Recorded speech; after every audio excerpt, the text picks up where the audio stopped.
and we will discuss the analysis of super resolution trajectory. So let me explain what we're going to see for an hour, 1 hour and a half.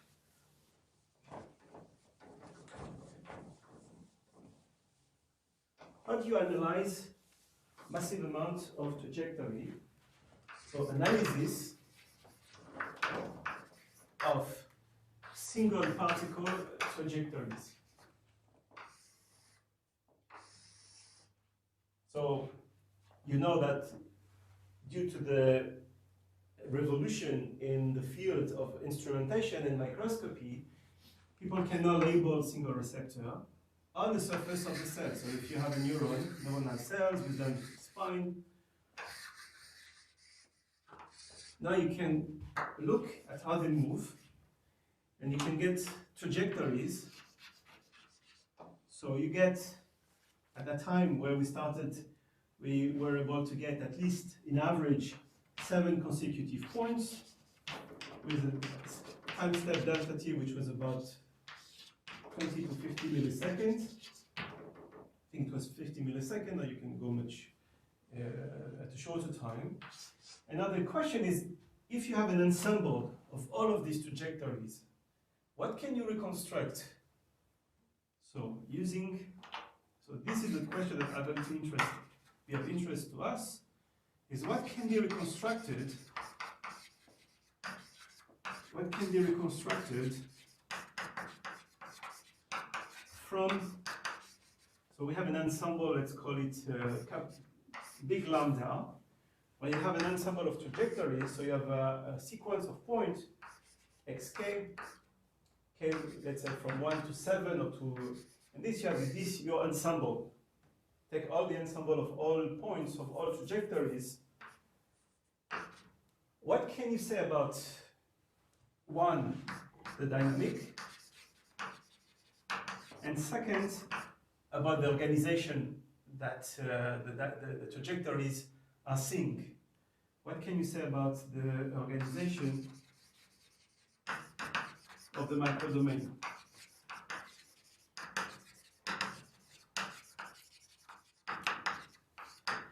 So for the first question, we need a model. So we can start with a stochastic equation, which is exactly what we have been studying all along the class, which is a drift B of x plus sigma of x with a diffusion tensor and the noise. And for the organization of the microdomain, then this is another question, which has to do with the, you can look at it as the specific dependency of the drift and the diffusion tensor as a function of x. For example, is there a feature in B? Is there a specific feature? So we will see that there are specific features. For example, what we have been able to extract is that B of x in a dynamic spine, for example, which can be approximated as a one-dimensional leg, as we have discussed, the drift is either in one direction or in another direction, or sometimes there can be zero drift.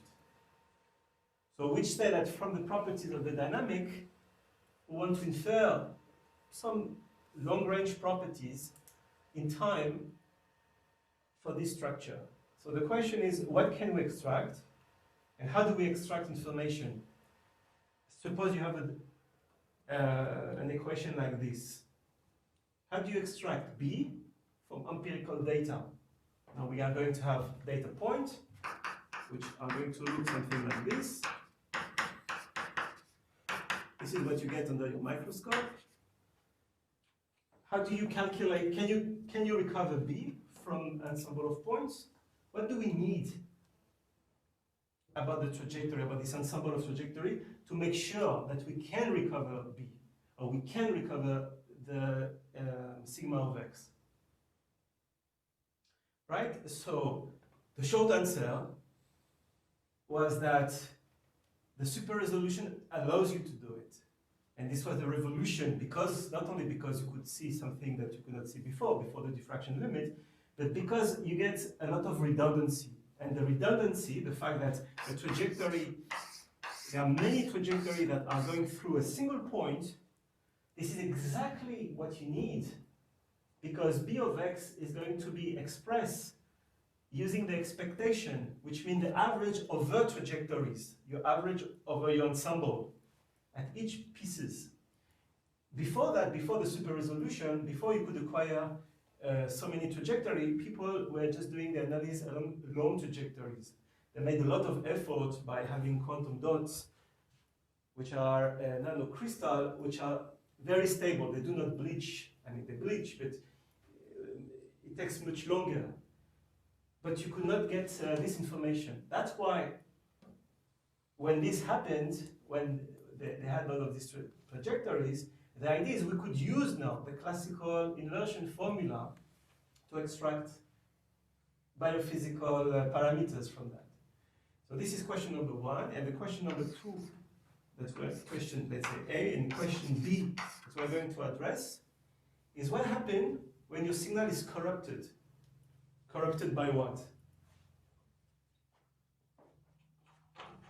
If instead, this is the real trajectory, I mean, what I mean by real is physical. The trajectory, this is the physics, underlying physics, give you that this is the point.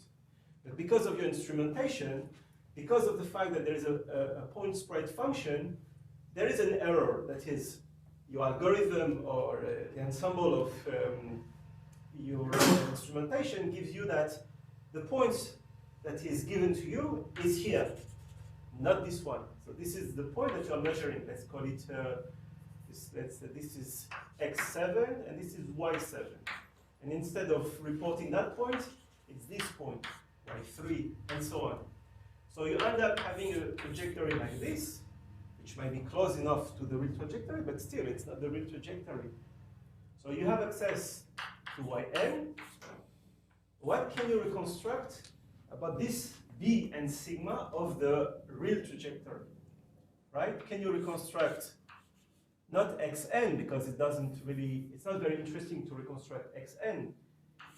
It's interesting to reconstruct the underlying physics, which is the drift b of x and sigma of x.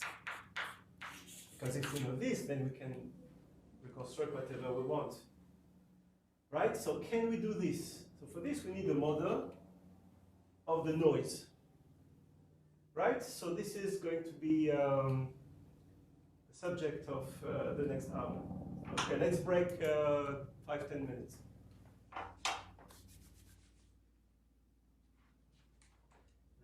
U.S. military helicopter. All right. So let's look at question QA. So first of all, what is the formula you need to use to extract B and sigma? So question. So how to extract B and sigma from, let's call xn, which is your ensemble of points from this xn data. And this is without any noise. This is just question one. Yes, Yep. Without the noise. First of all, let's see what we can do, and then second part. So what we need for this is a model for the noise. I just want to remind you what we can do for this, and then see how this is going to be changed with the model for the localization noise.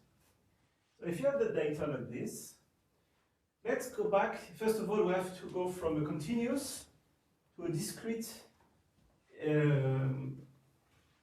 ensemble of points. So for this, you just fix a time t and t plus delta t, and we can just use Ito formula just to integrate this equation, which is simply integration from t plus delta t of what? Of b x of s ds plus integration from t and t plus delta t of sigma of x of s d omega s. Right? So now this is just Ito's integration. This is integral of the Ito sense, which is, we have seen this in the beginning of the class. And now let's understand, suppose you are looking at this at a point at a time t where x of t equals x. Now we condition that we are at time t at point x.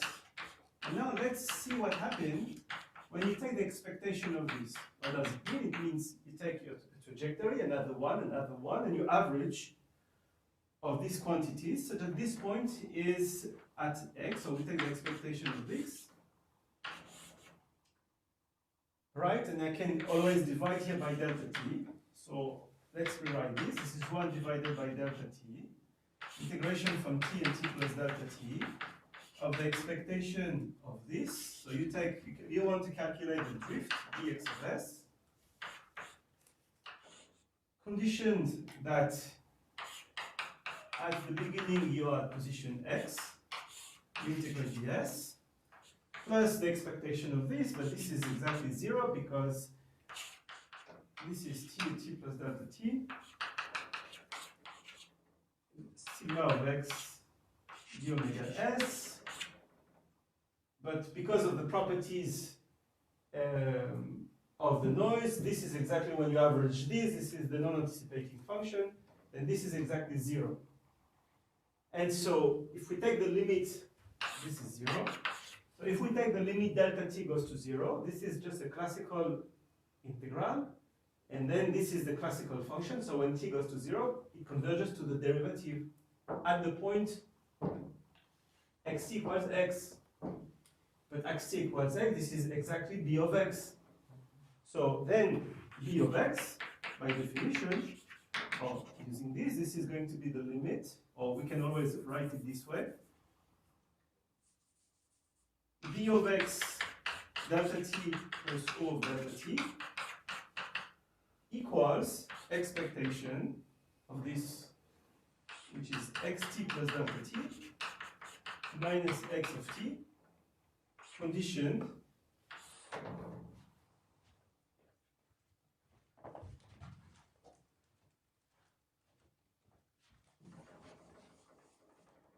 that x of t equals x, right? And in the literature, you would find this formula: b of x is the limit as delta t goes to 0 of this expectation of the difference between these 2 points divided by delta t, condition of x of t equals x.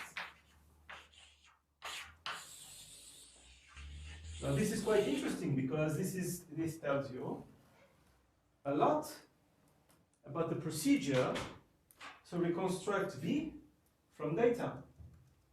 And this is why, so we can make the comment on this now. This is why the super resolution massive amount of data is going to solve for us the question of reconstructing the drift and the diffusion tensor. Maybe I should give you the formula for the diffusion tensor before making the remark. So this is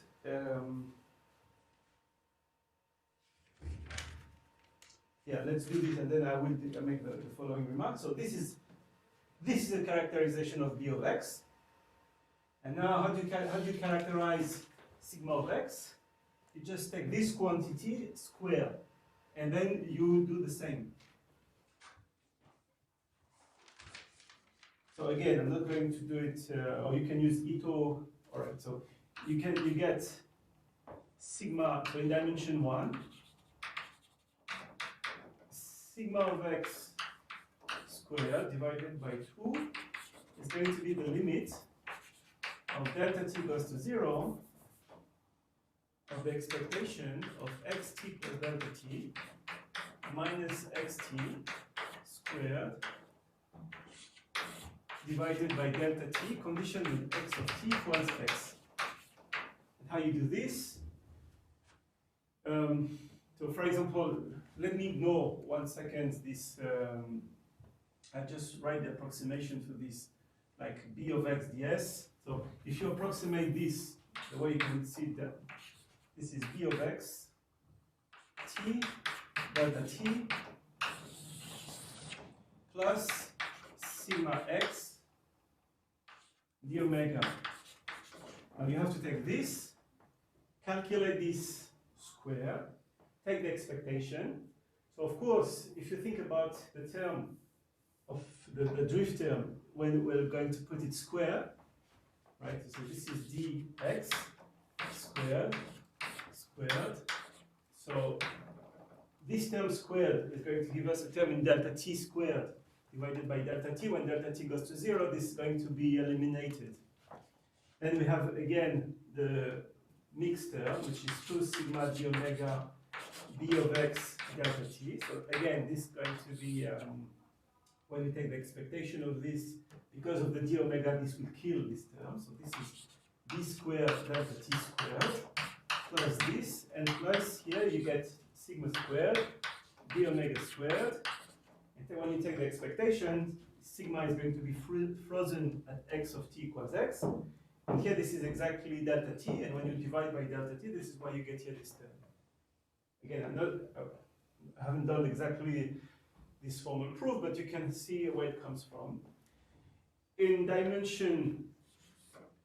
dimension, what you get here is the transpose, sigma transpose sigma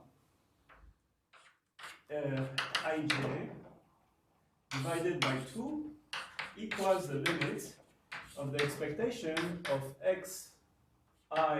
So let me write dx. This is going to be x of t plus delta t minus x of t. So this is the expectation of dxi dxj divided by delta t, limit when delta t goes to 0, condition that x of t equals x. Alright, so in principle, this is all what you need to reconstruct. We don't need any other moments, higher order moments, for the stochastic process, because we need to evaluate just the first and the second. And that's it. And from this, if you have b and sigma, you can evaluate whatever you want. You can do a simulations. If you know this at any point, you can do any simulation. You can even calculate, if you're interested, the probability distribution function of your particle, because you can look for the solution of the Fokker-Planck equation, or you can do a mean first passage time problem. If you impose a zero boundary condition, you look at trajectory that goes from wherever you want to a specific boundary. So I'll discuss this later, because this is what we did when we started to design simulation in the image of a neuron. You can do a confocal image, have a confocal image of a neuron or a cell. So let's start with a couple of remarks.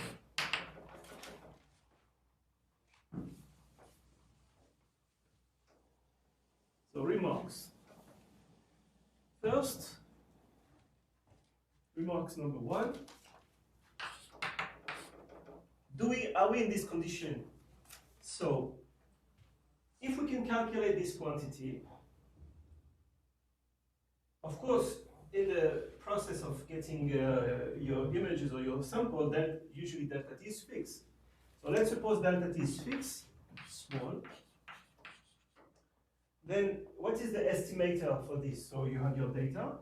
You can calculate an estimator that depends, let's say, on the number of points that you're going to have in your sample. Depends on delta t. And so if at a point, let's say x, we'll define in a second what is the meaning of x here. You take the sum of the trajectories that, so they start, let's say, at the point x. You calculate this quantity, you average over your trajectory x. This, in principle, when delta t goes to 0 and k goes, let's say, the trajectory from k from 1 to n, when n goes to infinity and delta t goes to 0, this converges to your expectation, so to the drift. So what does it mean in practice? In practice, you have a grid.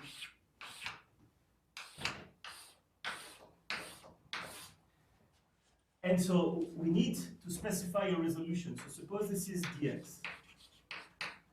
You fix a given resolution for your analysis. So each point that will of your trajectory that will fall into this guy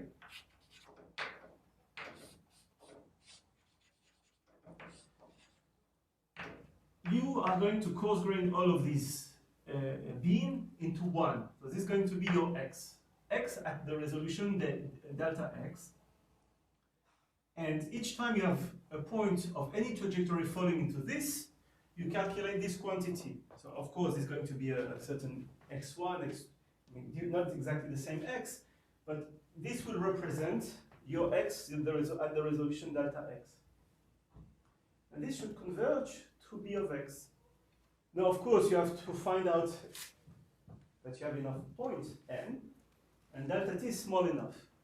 If you are in this condition, then you can be satisfied with your estimator.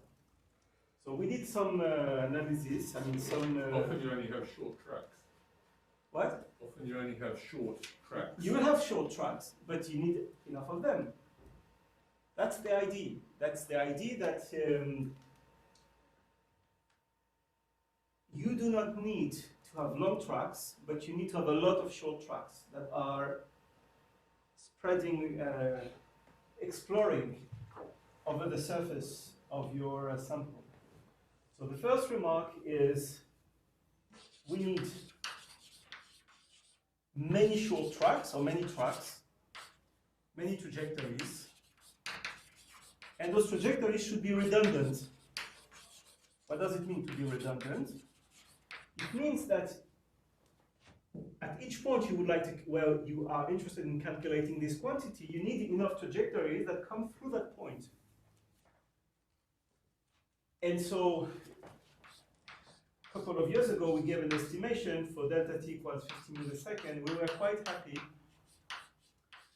for, so I think the delta x was about something like 50 nanometer, 100 nanometer, between this range. We could find that with about 200 points that you can have a good estimate of your of the drift. And for this, I don't know if I've written something here. So this leads, okay, you can use this.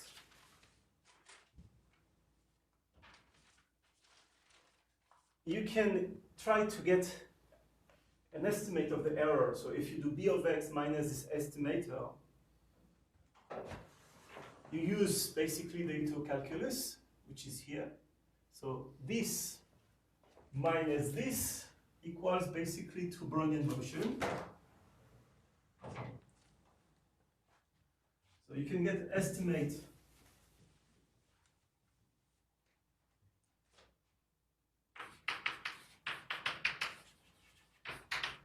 estimation of the error. So 1 over n sum of x, let's call it delta x, divided by delta t minus b of x, from 1 to n. This is basically 2 dx.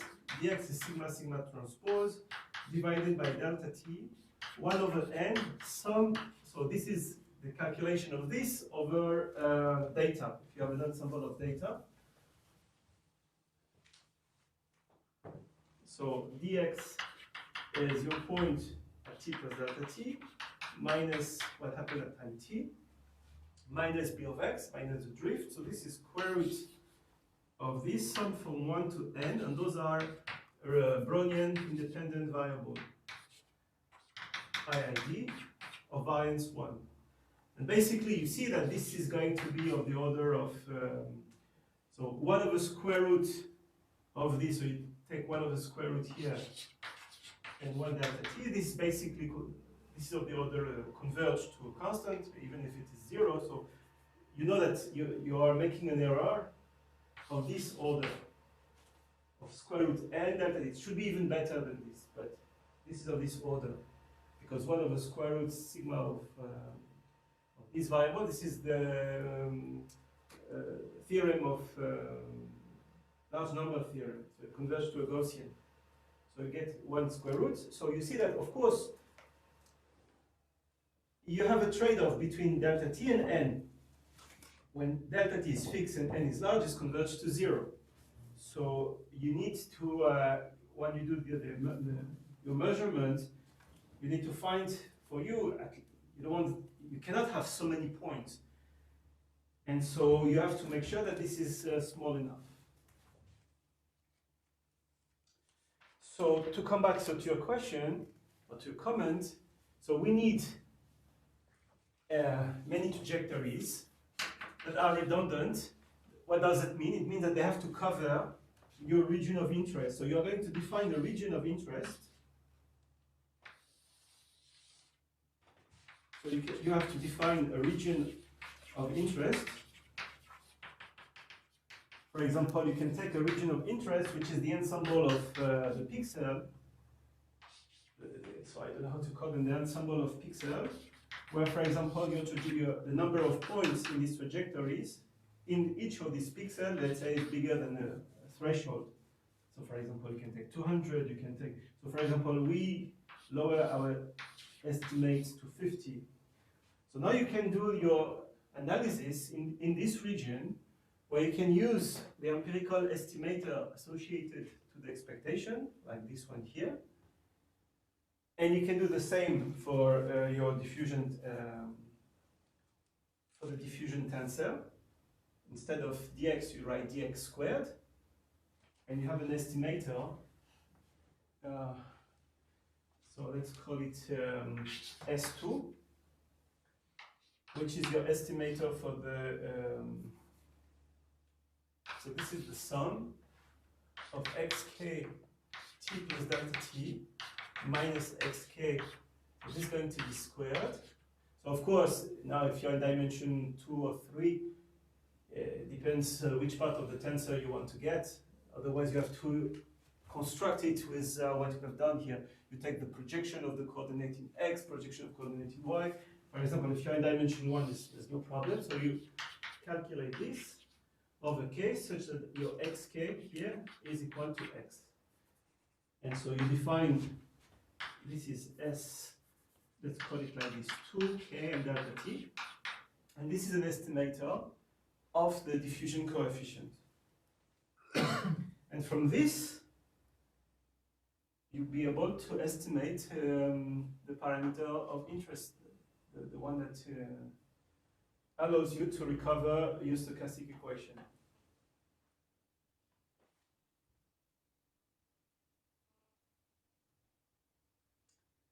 Now there are some subtleties in this.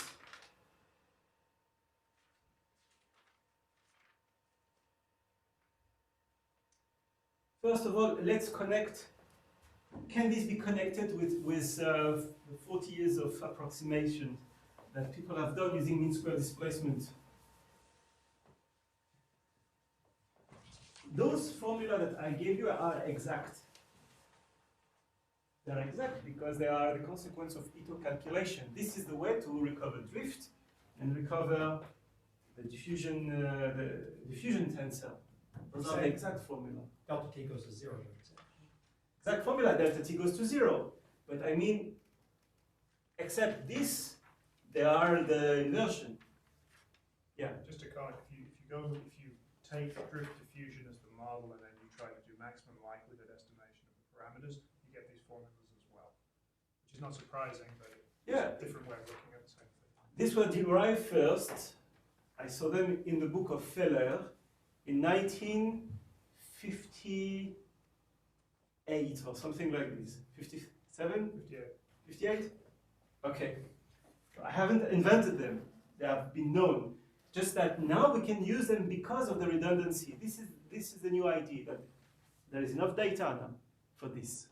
Before there was not. If you had only one point, how people did, they average over trajectories. That is, you have a moving window and you average over your trajectory, which you are destroying the spatial dependency of your parameter. For example, so if sigma of x, if the diffusion tensor depends on x, what does it mean it depends on x? What is the meaning of having a diffusion coefficient that depends on x?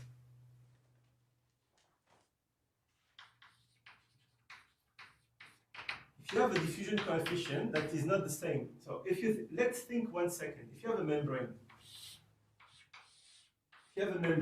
let's say the membrane is uniform. it's uniform, there is no reason that you have anything that will change the diffusion coefficient at one point versus at another point. For this, you need to have on the membrane a difference in the organization. If you have a difference in the organization, we are going back to what we did 1 hour ago. So now you need something which tells you that there is a change in obstacles, not in forces, because the force is over the 1. So d of x can be related to a change, if it changes in x, with the local density of obstacles. Right? So this is, so d of x characterize the local, it's a way to sample the local organization of the medium. So if you're on the membrane of the medium, let's say if you're in 2D, this is the surface of the membrane of the cell.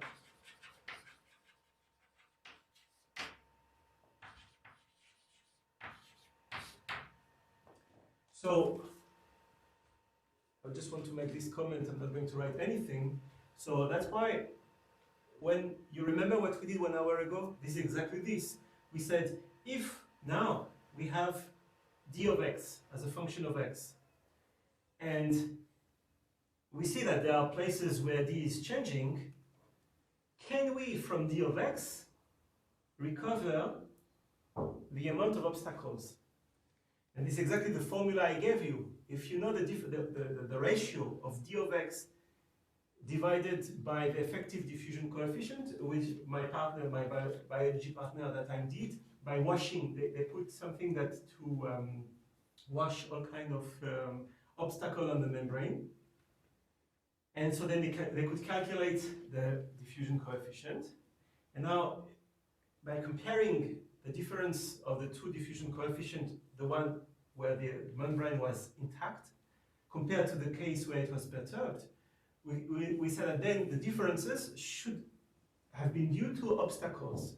Now we use the previous formula to estimate some kind of effective radius. Of course, it's not that beautiful organization.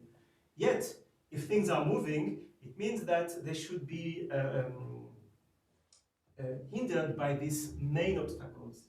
And then you can go back to some estimate of the density of obstacle. So I remember at that time, we found that a neuron, or the part of the dendrite, where should have been occupied, like, so again, I'm not sure about this, is from memory, this is about 50% of the surface was occupied, while in dendritic spine, it was about 70% of the surface. Which is interesting because then you can go back and give some interpretation to this type of change in the diffusion coefficient. All right, so let me just make a comment versus to the classical mean square displacement. And then another comment.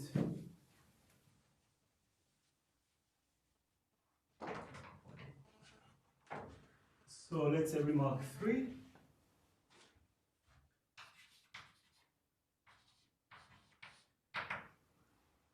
So the mean square displacement, let's say if you have xt minus x0 for a Brownian particle, and you average this over all realization, x0, this is the initial position, and this at time t.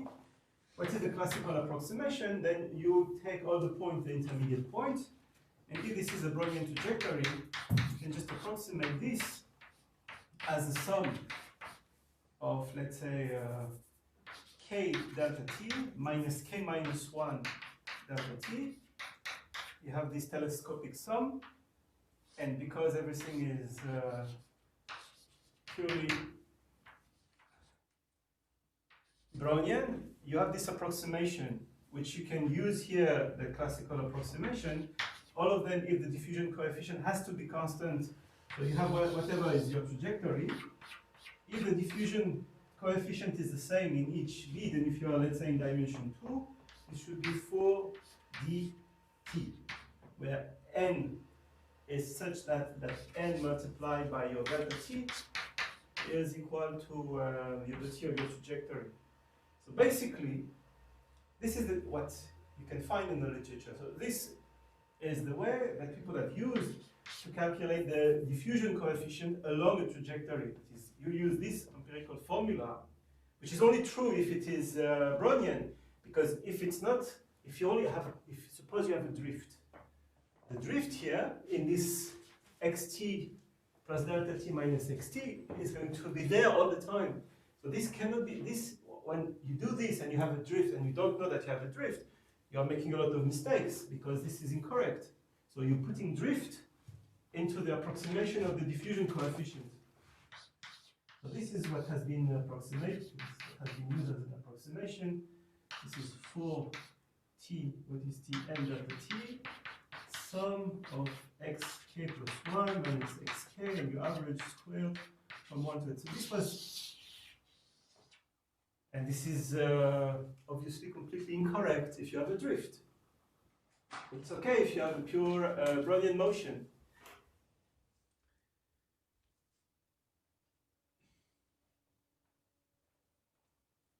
Okay, there is more into this. For example, the problem now of confinement. Okay, I'm not going to go to discuss this. Now I want to discuss one more thing. Is during this notion of confinement, what happens when you have an obstacles and you want to calculate these quantities? So this is remark number 4. And then we'll move on to structures of the vector field. So remark number 4 is, suppose this is the boundary of a domain that you cannot see. You cannot see this, but you can see only trajectories. You can see this. So you can see in your sample that the trajectories are going through, not going outside this domain. So what can you say when you apply all of this to points that are just on the boundary of this domain? Right? We can ask the question. Inside, we have seen that if the trajectories occupy enough the space, you do what we have done. As you take a point exactly on the boundary. Suppose you do this. Is it okay? Do you still get the same thing or not? If I'm bringing the case, there is a difference. And I'll explain the difference through a 1D example, which is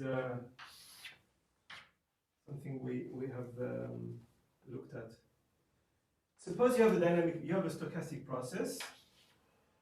So this represents the boundary here. This is in dimension 1 now. And now suppose you have an equation, the particle can live in here. So suppose you have, or you don't have necessarily to have a potential well. Suppose you have a Brownian motion in here. And you have trajectories. And now we're interested in what happened at this point. What do you do? What do you get if you, for example, calculate the first order term? So suppose we have just purely Brownian motion. In principle, what this should give, where is the drift here? The drift, there's no drift, so the drift is 0. So we should get 0 from what we have seen here, because this is equal to the drift. In principle, if we have this, if you calculate the expectation of x delta t divided by delta t at any point inside, xt plus x for x inside the domain, so x strictly positive, this should be 0. But what happens if we are exactly at 0? This quantity, the expectation of d of x, which is xt plus delta t minus xt equals x. Now let's go back to what it means. This is exactly the average over all trajectories, but now our system cannot go into the negative axis. So the probability distribution function really, for this is equal to the integral of y x of t equals 0, the probability distribution function to go, let's say, from the point 0 to a point y during time delta t, and you average over dy, and you have to, the y can only be positive, which means y, it cannot go this, so y can go from 0 to infinity. So this, let's approximate this by the generator of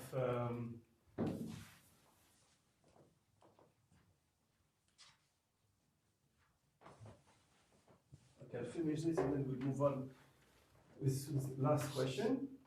So p delta t y, conditional 0, this is the propagator in dimension 1.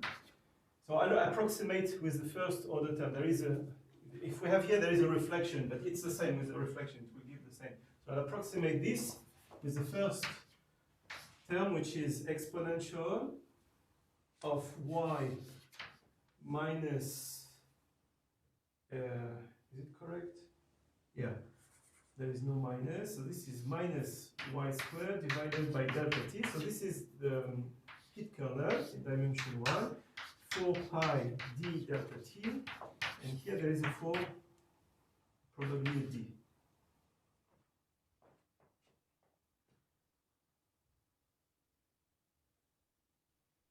Okay.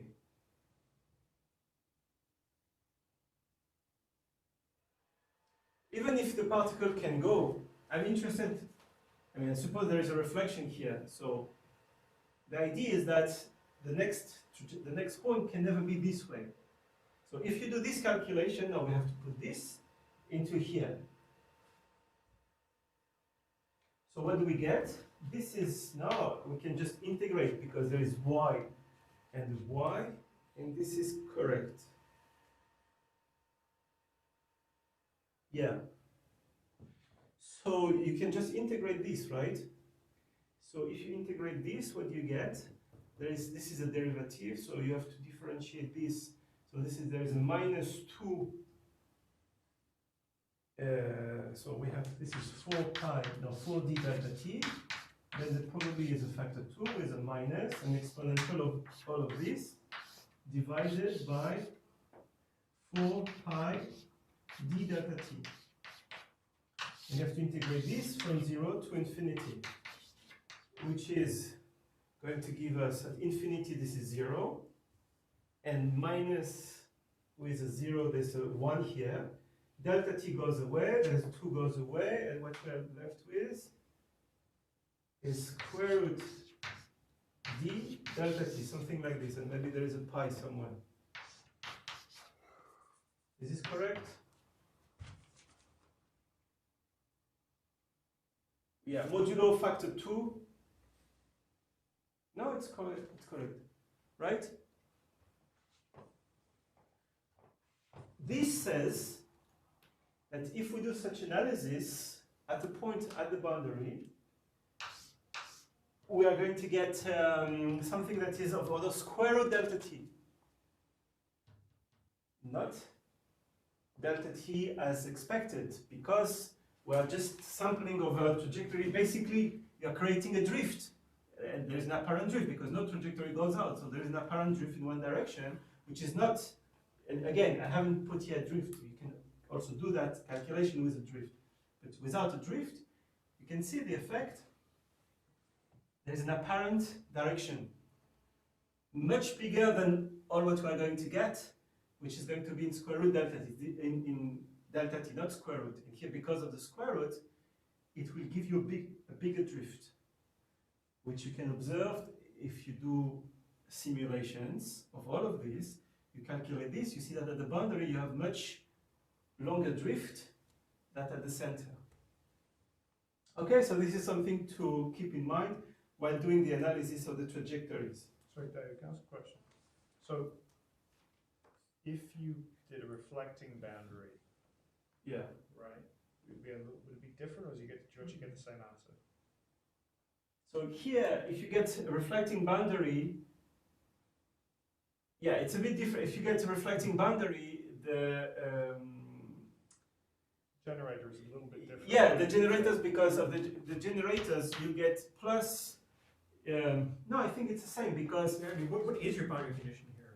yes, what's the He hasn't really got one. I think, That's what I I think thought. the process is the particle. The picks particles- picks a step, and if it's going to go out the boundary, it just stops and picks a different step. That's right. So if your particle goes away, you don't see it. So you can imagine this is like a boundary condition.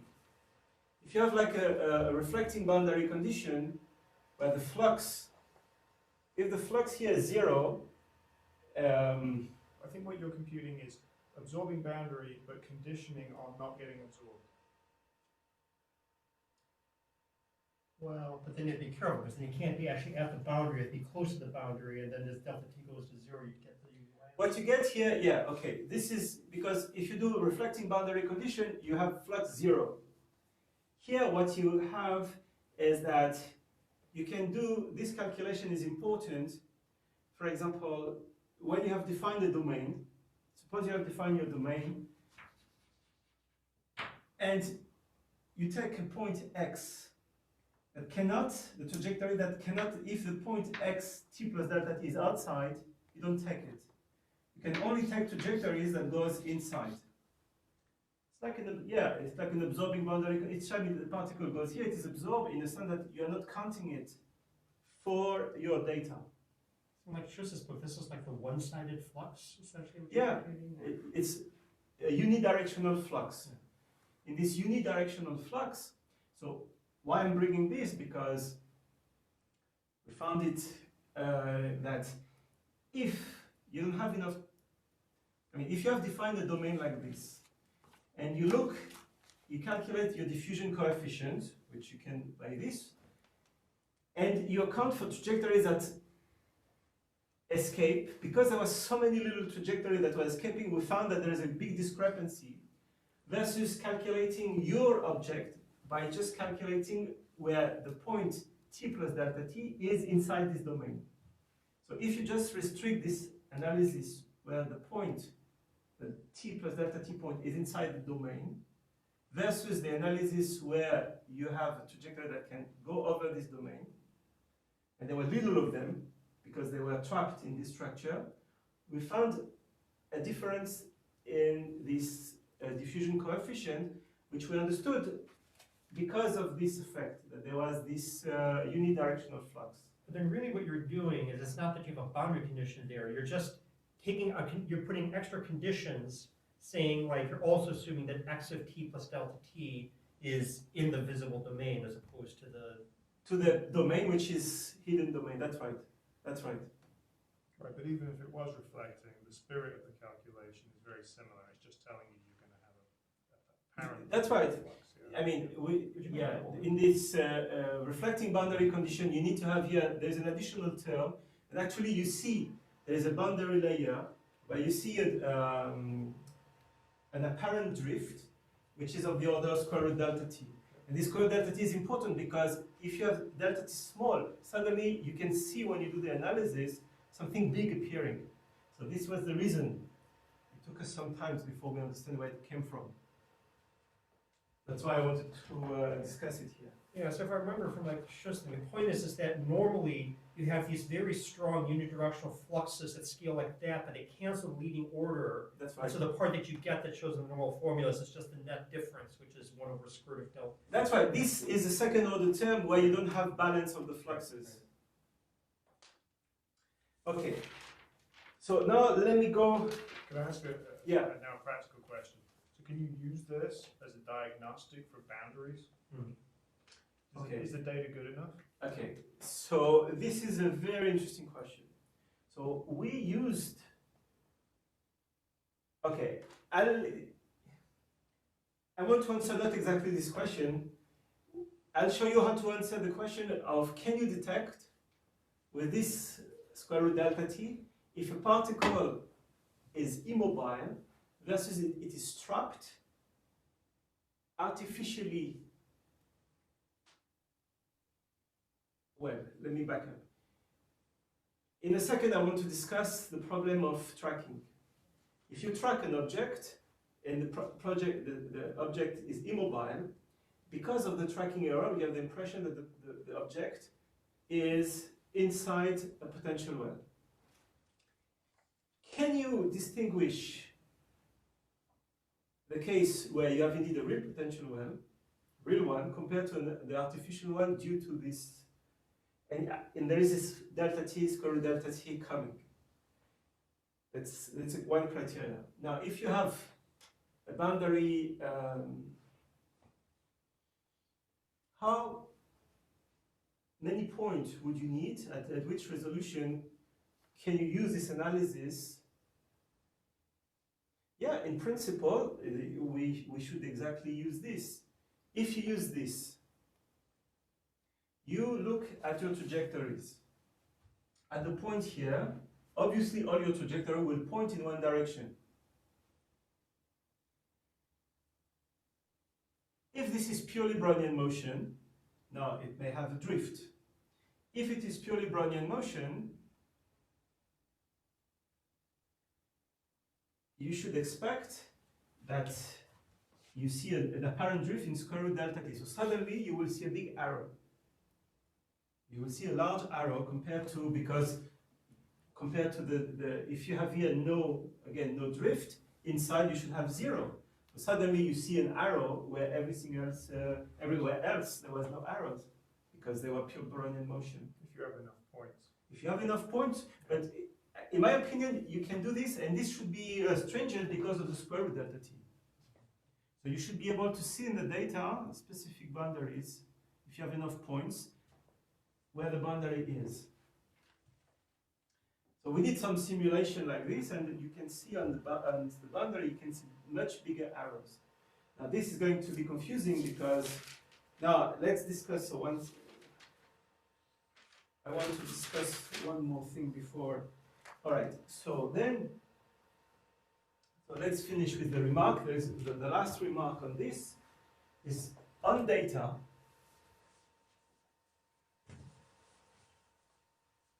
What we could observe from the final remark, something like 5 or 6. So, what is the information contained in B of x?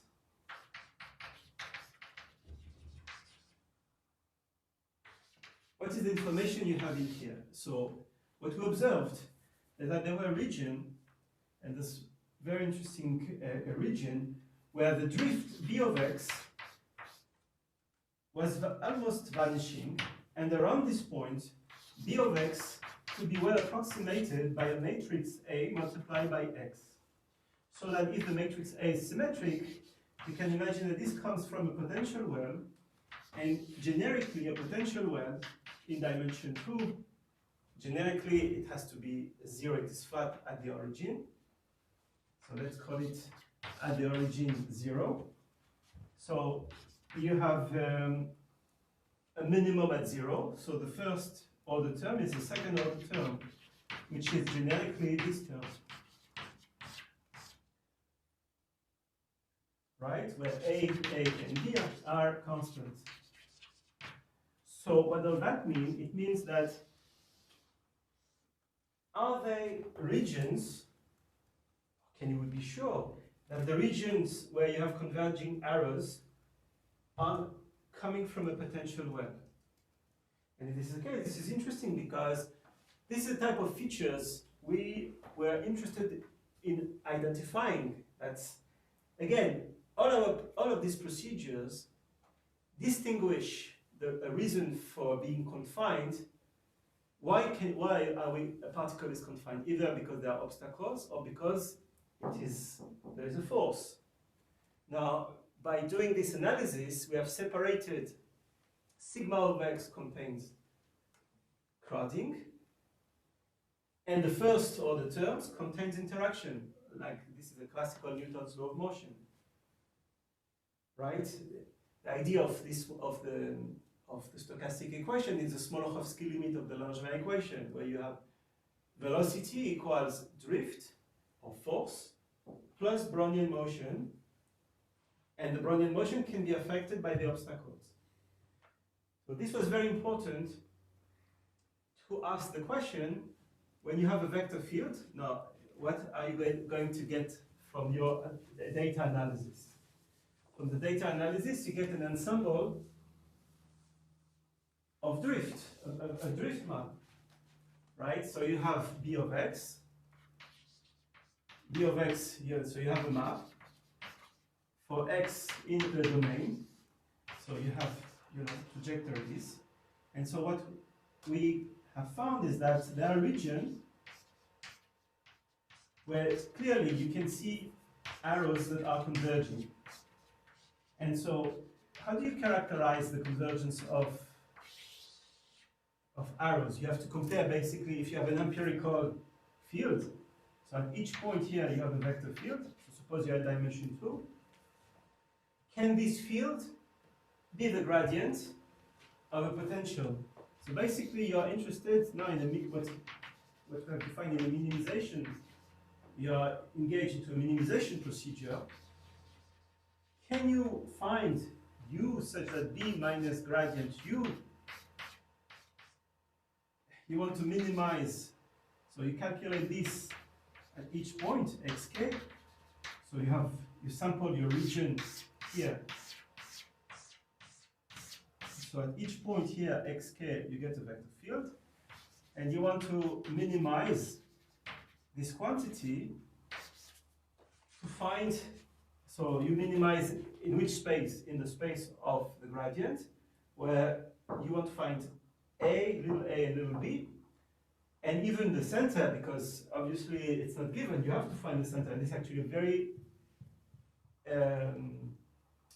hard task. If you have the wrong center, it's a problem. So you want to find this minimization over a, b, and little a. And this, when you minimize this will give you the optimal a, little a, and b. Actually, it's more complicated. So you need to find out the center. So this is a different procedure. So suppose we know the center. Now you can look at your data, and if then there is no any more arrows here, although this is not that simple, you can define, let's say, the position of your ellipse.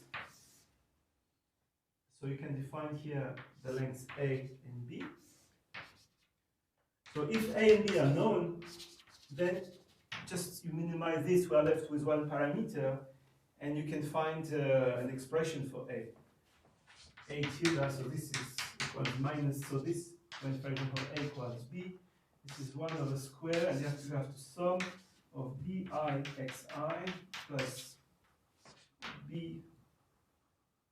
So this is the x component, this is the y component.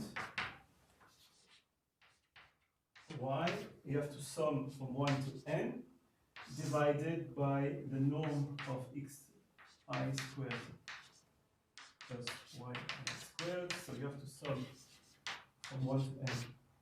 So you can come out with some expression like this. Okay, so now I want to stop this.